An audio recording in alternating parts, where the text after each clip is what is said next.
Welcome back to my YouTube channel.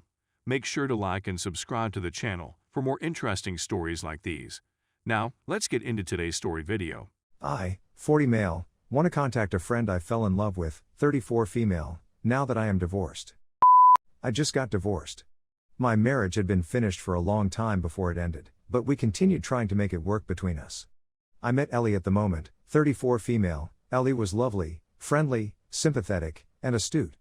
I was going through a difficult moment, and she showed me more compassion than my ex could manage.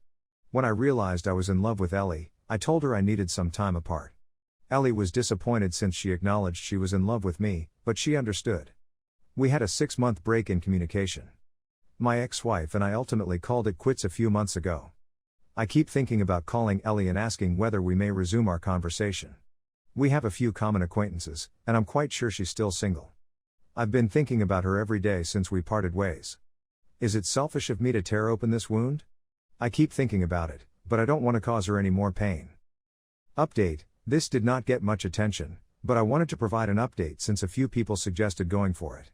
The day following my post, I contacted Ellie. She agreed to meet me for supper later that evening.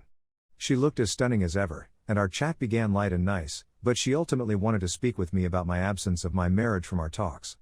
She was sad, and our friends were hurt as well, but they all said the same thing the whole time: our marriage was gone, I simply hadn't recognized it yet. My ex-wife was cheating on me, but I didn't explain why in my post. For a time, I tried to forgive and forget, but my friends knew me better than I knew myself. It doesn't make it right, but we're all human and make errors. My ex and I called it quits because I couldn't trust her since she kept returning to her affair partner. Ellie pointed out that by not informing her about my marriage, I had shown a lack of trustworthiness. I acknowledged she was correct and apologized. I inquired if there was anything I could do to fix it. She said she'd forgive it if I vowed not to do it to her again if we became serious. If it got to the point where I didn't want to speak about her anymore, we'd talk about it or stop it. She told me that I should also talk to our friends and tell them that neither of us was cool. I agreed, and we did talk with them, but I don't believe we have to worry about it happening again. We began dating seriously, and the contrast between the two is night and day. We weren't going to hurry, but she found herself homeless last month as a result of a fire sparked by her neighbor's youngster on the opposite side of her duplex. Her, the cat, and her fire safe were the only items that survived. We're using this as a trial run for living together while we wait for insurance and other stuff. If we agree by the time the check arrives, she will put the money into a savings account and save it until we decide to marry, at which point I will place her on the deed to the home. She's already informed me that she doesn't see her moving out occurring, despite the fact that it's just been a month. We've already established a schedule that works for us, and we enjoy it. Story 2. Doing what I don't want to do. This is going to be a lengthy article. Nobody has to read it, but my therapist suggested I write everything down in a chronological format, and what better place than here? Month 1, you inform me about the affair. I'm devastated. I'm in awe. My darling, fantastic wife, mother of my kid and another on the way, would never do anything like this to me. I feel detached from reality, you say. I'd want to spend time with you and work on stuff. I can't fathom without having you. Of course, I forgive you. I, too, want to sort things out. I wake up less than a week after you tell me, and you're gone. You've paid him a visit. You need resolution. I'm at a loss, yet I'm still going to marital therapy. Month 2, to my knowledge, you've contacted him 4 times by this point. I'm not sure what you mean. You wanted to get things done. It's just too much for me to bear emotionally. I broke you, and I'm not going to be able to mend you. It's simply too much for me, you may remark. I swallow my resentment and strive to care for you. You're pregnant, we experienced a miscarriage, and my wife is in need of assistance. Every day, we spend our days together, traveling places with our kid. When I express my feelings, I'm having a terrible time today, I'm really suffering with the notion of XYZ, you push me away, run away, and I wake up with letters from you gone. Month 3, I'm still finding you chatting to him. This man who appears to be more lovable than I am. 10 years your senior, father to a half-dozen children from several women, a guy who threatened me and your children if I ever revealed his long-term partner about the affair. He seems to be difficult to let go of. I attempt to chat to you about how I'm feeling. You say if I do, you'll hurt me much more. My only regret is that I didn't get to have more with him. Our daughter has been born into this shambles. Month 4, I wake up to find you gone. I look up your location. His location of employment, inquire about it. I just needed to go for a drive. I look at your phone, I apologize for not being able to do more. I miss your sense of flavor. I request that you leave. Stay at your mother's house. You're terrified. Tell me you don't care about me. You never had feelings for me. I try to avoid you as much as possible. I'm concerned about your mental health. We're splitting up the kids. You're going to give me a chance to date you, you say. This can't be true. This can't be happening to my high school love and closest buddy. Our separation seems to be working, you appear to be missing me. You've invited me to Thanksgiving dinner. Yes, I do. You're still conversing with him. I'm begging you to stop texting him in front of me. I go no touch for the 5th month. It seems to send you into a tailspin. You want to get things done. Let's see how it goes. I haven't been thinking clearly. I agree that I'm anxious to be with the lady I love and that none of this is true. You return to your hometown 2 weeks before Christmas. We're having a fantastic couple of weeks. You don't want to attend to marital therapy anymore, but everything seems to be well. I notice you've loaded the Xbox Live app on your phone the day after Christmas. You've been texting him on there since we changed your phone number. While you're in the shower, I question you about it. You've lost it again. I'm going upstairs to weep where you can't hear me. When I decide to take a shower, I hear my girls laughing uncontrollably. When I go downstairs, you're gone. I finally got a hold of you after 8 hours away, you're not coming home for a long. You're going to stop taking your antidepressants cold turkey. You no longer wish to live. I called the cops. You wind up on the list of those who have gone missing. I spent 2 days seeking for you, from daylight to night. You surrendered to the hospital. 6th month, you spent 10 days in a mental health center. I've been on the phone with you for 10 days. We're looking after our girls. Bringing our daughters to sit in the parking lot outside the facility so that we may talk on the phone while you can view them from a distance. Hopefully, my wife will receive the assistance she needs in there. Everything will be okay. You leave the institution and return home.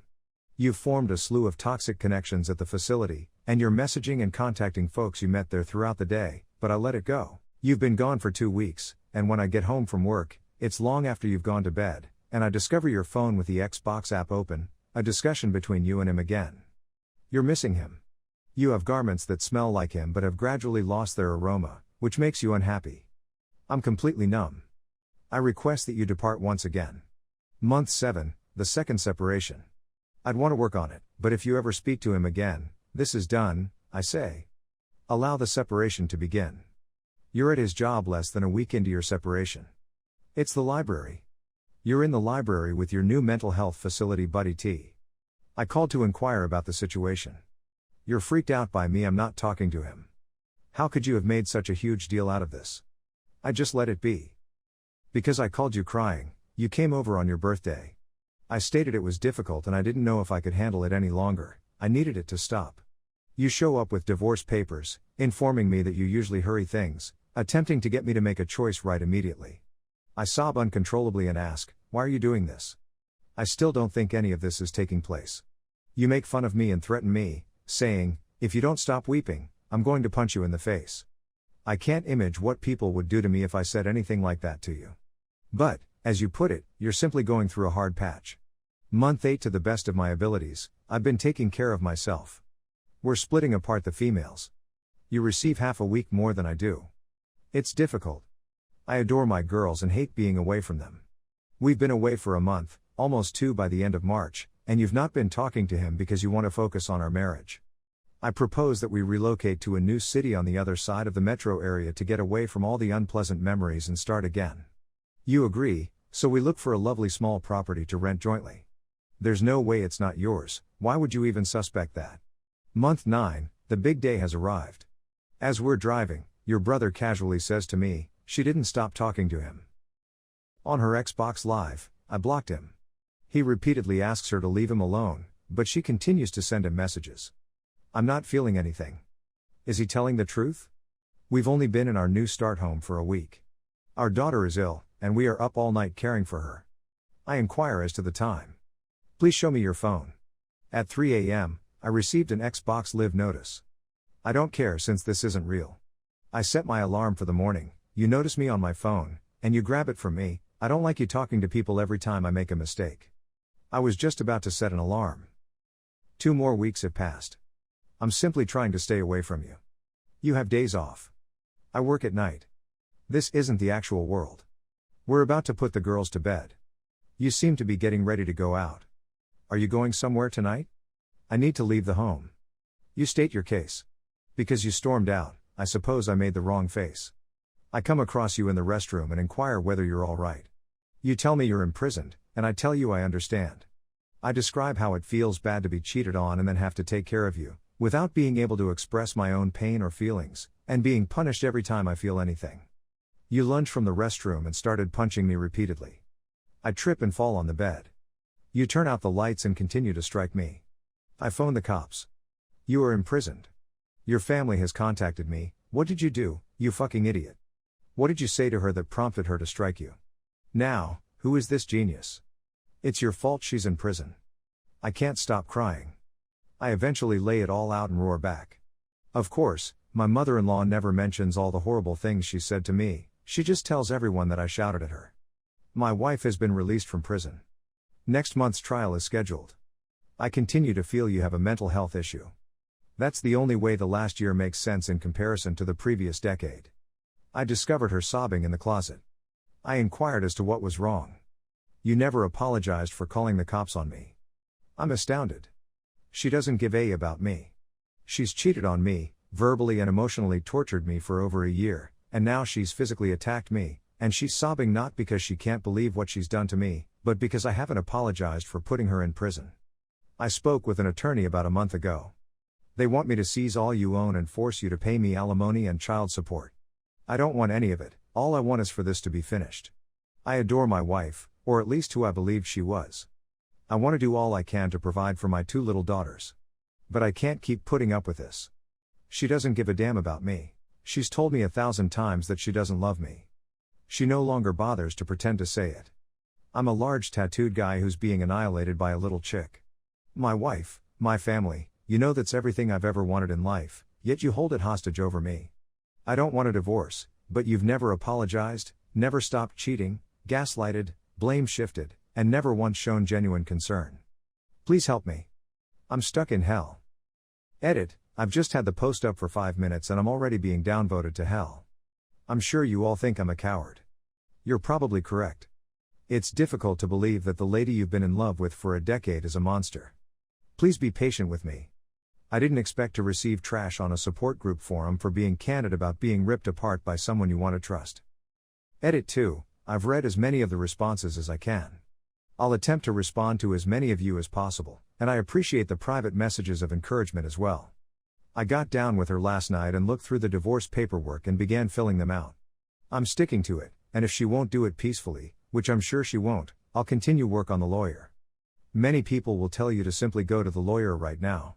But, to be honest, I'm penniless, and the $3,500 retainer fee alone is a little out of my price range. My wife is a shopaholic, and we spent $10,000 on marriage counseling during COVID. Not to add that COVID has had a significant influence on my work.